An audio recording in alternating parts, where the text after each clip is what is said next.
would assume maybe this is a normal part of the tool, but you want to make sure that your gives you the ability to alert on these things, like deviations from a baseline.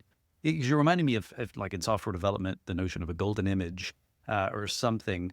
And it's step one right off the bat. You're saying we need to define what this stuff looks like. And so, but the system should play a part in helping us understand if those things start to drift. Because a lot of things I feel like you're also hinting at aren't things that go, oh, it'll be a network failure.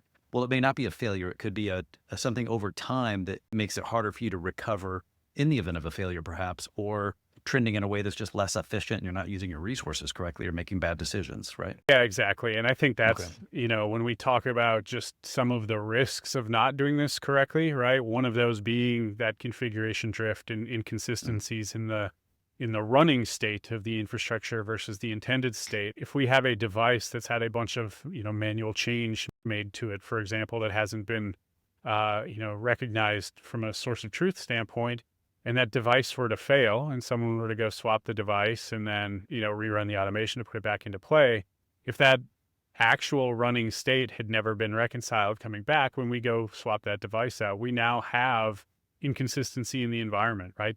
And anytime you don't have good data, that risk increases. And, now we're getting Yeah. more people involved. We've got, outages. We've got, 100 people on a bridge trying to figure out what's going on in the environment when fundamentally, we could have probably caught that early on Yeah. by, focusing some effort on making sure that our data was up to speed and our, configuration compliance was being checked on a regular basis. And we were acting on that drift and that inconsistency when it was found versus waiting to discover it at a later date.